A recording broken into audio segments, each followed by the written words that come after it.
Hello, my name is Quinn Rose, and I am a full-time freelance podcast producer. Recently, I've been having a lot of conversations with people who are freelancers or want to get into freelancing, and so I decided why not turn those questions and any other questions that people had, I asked on Twitter and Instagram, and just make a general Q&A video about freelance podcast editing, because God knows I don't have much else to do right now. So, by far the most popular question I got was some variation of, how did I become a freelance podcast editor? What a great question. The short version of this story is I started making a podcast in my dorm room in February of 2016. Over the year or so after that, I ended up started working with the Relay FM and the Incomparable Networks, producing podcasts in partnership with them while maintaining a completely independent production process along the way. So every single podcast I've ever hosted, I edit. I edit my own podcast when I do the Incomparable Game Show. In the beginning, it was a necessity. Like, I could not afford to pay someone to edit my podcast. I still can't afford to pay someone to edit my podcast. But also something I really want to do. I am very protective over my content, and I want to make sure that I am personally editing it, because I think it's a very important thing for me personally to make sure that I have ownership of. So over the years of doing that, I learned a lot, and I also made a lot of connections with other people who were in podcasting. One of those people was Alex Cox. And then when I graduated from college in 2018, I moved to Chicago, where Alex lives. They have done freelance podcast editing and producing in the past, but their schedule was pretty full up doing their own podcast and their actual full-time job.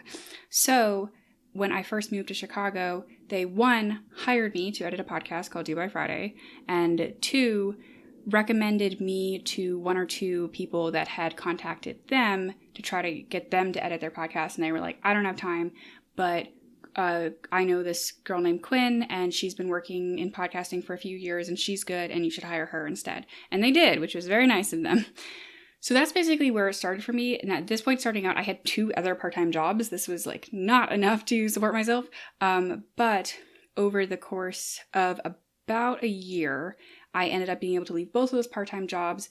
And after, I think it was 9 or 10 months in Chicago, and I was able to say I was fully 100% making my income from podcasting. And from that point on, from those first couple clients, everything was from word of mouth. And so all of my clients were either from people I had met while working on other projects.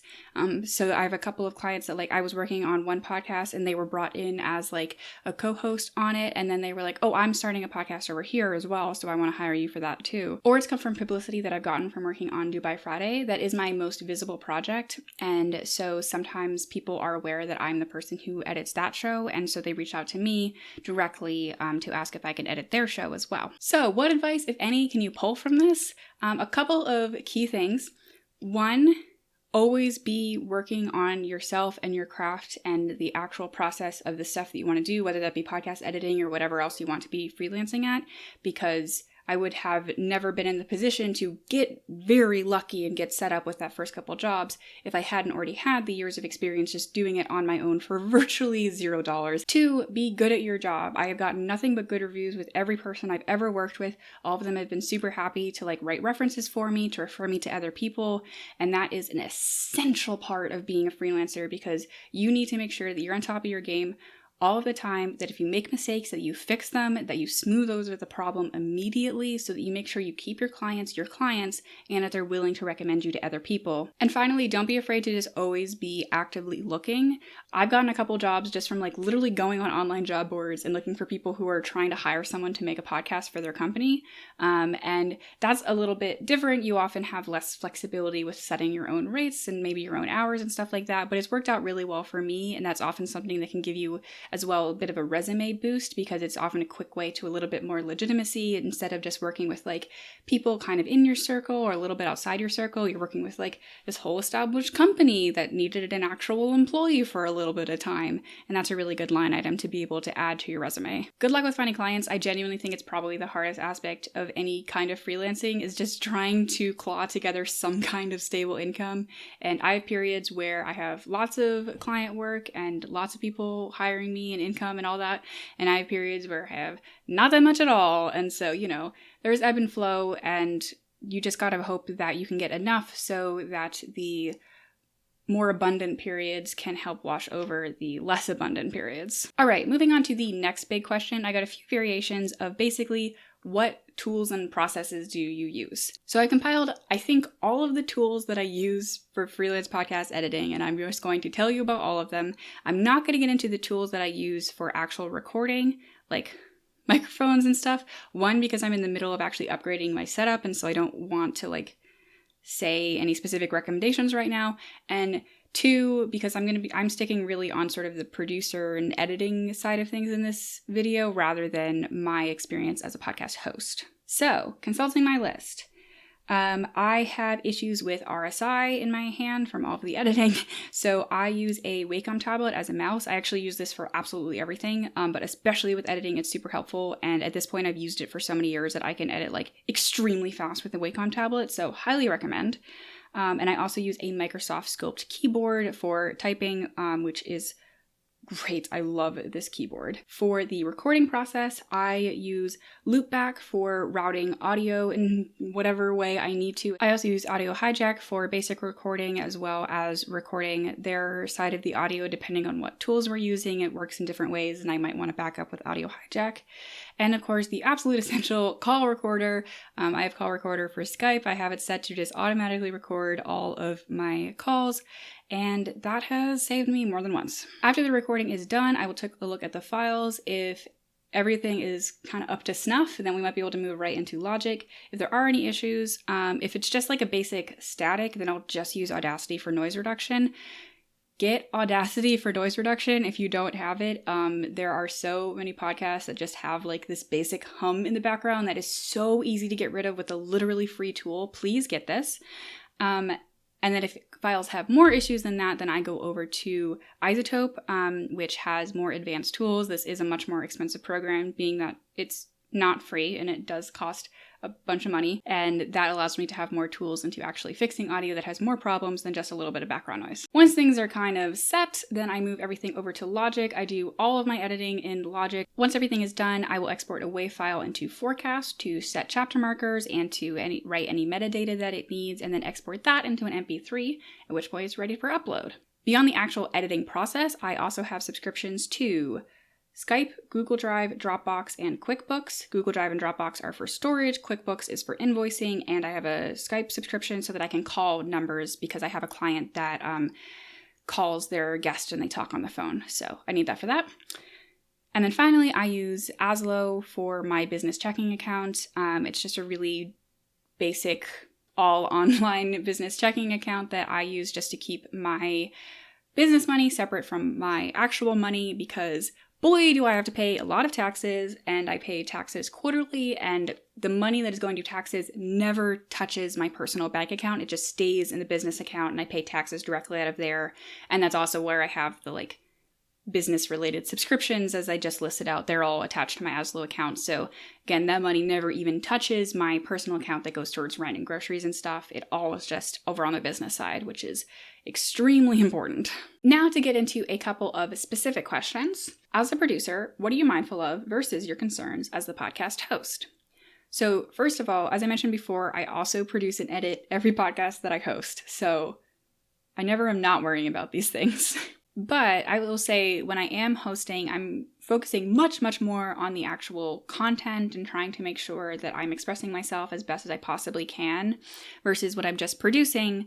Sometimes I just get files after they've been recorded and I just edit. Sometimes I am actually sitting in the studio or more recently just on a call with the people who are recording, and then I often have more of an ear for what needs to be edited later. I might take some notes about particular points where I'm oh, I gotta make sure I fix that. And I can kind of turn off my brain of thinking about the actual content of the show so much because I can really just turn on that technical side of my brain and not have to worry about anything else at all. So it's definitely a different thought process, but I would say it's more relaxed.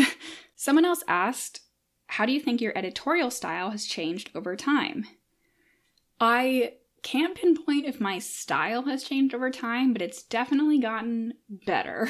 I definitely can edit faster and more efficiently. I definitely have a much finer ear for things in a recording, as well as learning more technical aspects of the tools that I use to make sure that I'm just creating a better and better product all the time. Also, in the course of working on individual shows, like at this point, I have podcasts that I've been editing consistently for almost 2 years. And so I definitely am getting stylistically better at like one show at a time, because over time I learn their style really effectively and how they like their timing and their banter and everything. And the way that I edit, of course, is also going to influence the style of the show over time. So as I am working on a show for longer and longer, those kind of processes are molding together. And ideally, I'm able to create a better product because I am getting more confident and faster with the actual editing. And that brings me to, how much editorializing do you feel comfortable doing for folks who aren't you? So this is a very interesting question, because I think that often a podcast editor's job is to make a podcast sound like it wasn't edited. I think that for most shows, they sound the best when it sounds like a completely natural conversation, even though to get to that point, it probably was very heavily edited. That's not always true, but like if you're listening to a podcast and they have no false starts and everything seems to flow very smoothly, that's been edited very well. There are a couple of exceptions to this. One is that some shows that I work on rely on me to keep it within a certain time frame. So they might have recorded for 35 minutes, but they want it to be under 25 minutes. So they say like, we need you to make sure this is as focused and tight as possible, and also we're counting on you to cut any tangents that don't ultimately add to the final product. That kind of editing actually takes a lot longer, because instead of just having that technical side of my brain turned on where I can honestly oftentimes be not even really listening to what people are saying, I'm more just listening to how they're saying it and making sure that it is smooth and works. I have to actively be listening to basically everything they're saying to make sure that it's cut down into a very specific time frame. And then with Due by Friday specifically, I have a couple of really important aspects of editorial control, one of which is over the jazz breaks.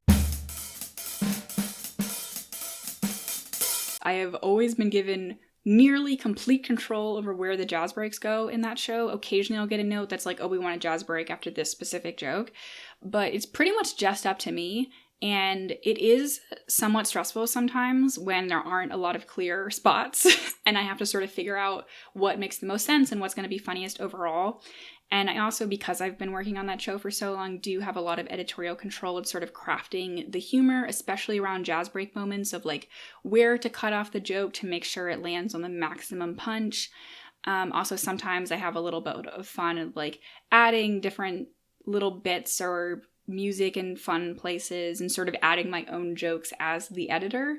That's really the only show that I get the opportunity to do that with, and so it's always a lot of fun when I'm able to pull that off and when people notice it and they're like, I see what you did there, and I'm like, yeah, I have fun sometimes.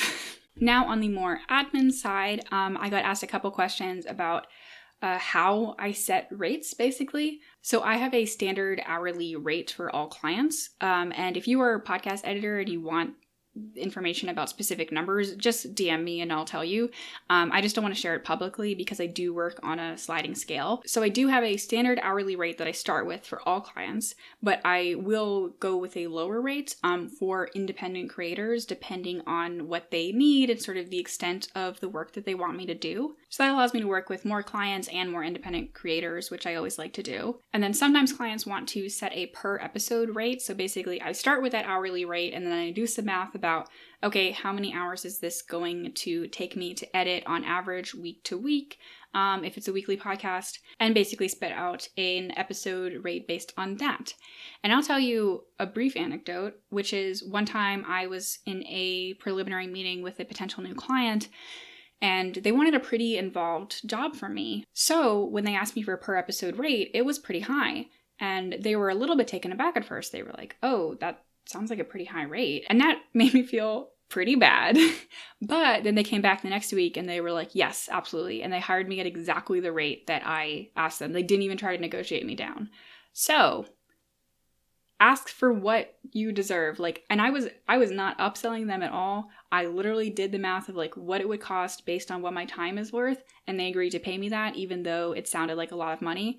And I'm really glad that I did that and that I actually got paid what I deserve instead of trying to downplay it because I thought the number sounded like a lot. It was a lot. They were asking for a lot. Ask for what you deserve.